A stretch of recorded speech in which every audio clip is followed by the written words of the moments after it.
Hello friends, अगर आप income tax return file करते हैं और इनकम टैक्स रिटर्न फाइल करने के बाद सबसे इंपॉर्टेंट वर्क करना होता है वो होता है सर इनकम टैक्स को वेरीफाई करना।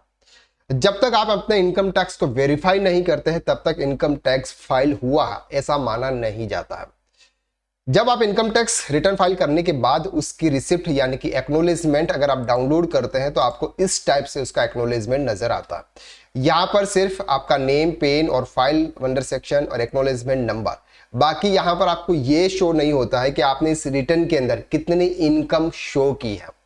तो इसके लिए आपको क्या करना होता है, इनकम टैक्स को वेरीफाई करना होता है। इनकम टैक्स वेरिफिकेशन के लिए आपके पास में जो पीरियड होता है वो होता है 30 डेज। पहले इसका जो पीरियड था वो 120 डेज का था, अब 30 डेज के अंदर अंदर आपको इसको वेरीफाई करना है। अगर आप 30 डेज के अंदर इसको वेरीफाई नहीं करते हैं तो आपका रिटर्न इनवैलिड माना जाएगा। तो अब देखते हैं कि सर रिटर्न को वेरीफाई कैसे किया जाता है। आपने इनकम टैक्स फाइल कर दिया, अब उसको वेरीफाई करना है। तो वेरीफाई करने के लिए आपको जाना ई फाइल में, ई फाइल में इनकम टैक्स रिटर्न में ई वेरीफाई रिटर्न के ऑप्शन पर आपको क्लिक करना। जैसे आप इस पर क्लिक करेंगे आपका जो भी रिटर्न होगा वो रिटर्न आपको यहाँ पे शो होगा। अब यहाँ पर आपको एक्नॉलेजमेंट नंबर से भी आप चेक कर सकते हैं जो भी रिटर्न्स आपके पास में होगा उससे भी। इसके बाद आप ई वेरीफाई के ऑप्शंस पे क्लिक करेंगे। जैसे ई वेरीफाई के ऑप्शंस पे क्लिक करेंगे सर यहाँ पर आपको ऑप्शंस नजर आएंगे कि आपको ई वेरीफाई कैसे करना है। I would like to verify OTP on mobile number registered with Aadhaar, यानी कि आधार नंबर पर आपका जो भी मोबाइल नंबर रजिस्टर्ड है उस मोबाइल नंबर पर एक ओटीपी जाएगा। वो ओटीपी आप यहाँ पर इंटर करेंगे तो आपका ये रिटर्न वेरीफाई हो जाएगा।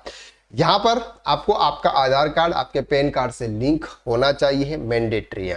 तो यहाँ पर आपको क्लिक करना है I would like to verify using OTP on mobile. हम यहाँ पे क्लिक करते हैं। जैसे यहाँ पे क्लिक करते हैं इसके बाद आपको कंटिन्यू के ऑप्शन पे क्लिक करना है। Then I agree to validate my Aadhaar details, then generate Aadhaar OTP. तो अब जो भी इस मोबाइल नंबर यानी कि जो मोबाइल नंबर रजिस्टर्ड है उस मोबाइल नंबर पर एक ओटीपी गया। अब वो ओटीपी अब आपको यहाँ पे इंटर करना है।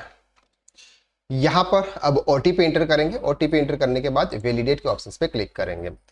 जैसे आप वैलिडेट के ऑप्शंस पे क्लिक करेंगे रिटर्न ई वेरीफाई सक्सेसफुल। अब आपका रिटर्न वेरीफाई हो चुका है। वेरीफाई होने के बाद आप रिटर्न आपने एक्नॉलेजमेंट का डाउनलोड करेंगे तो यहाँ पर आपका जो एक्नॉलेजमेंट है वो आपको इस तरह से शो होगा। आपको उसके अंदर इनकम भी शो होगी और आपने किस ईयर में फाइल किया है, कौन सी डेट को फाइल किया है, वो सब कुछ आपको यहाँ पे शो होगा।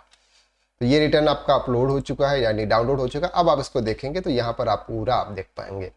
तो जब तक आप अपने रिटर्न्स को वेरीफाई नहीं करते हैं तब तक आपको आपकी इनकम शो नहीं होती है। तो आपको इस तरह से आपके इनकम टैक्स रिटर्न को 30 दिन के अंदर अंदर वेरीफाई करना है।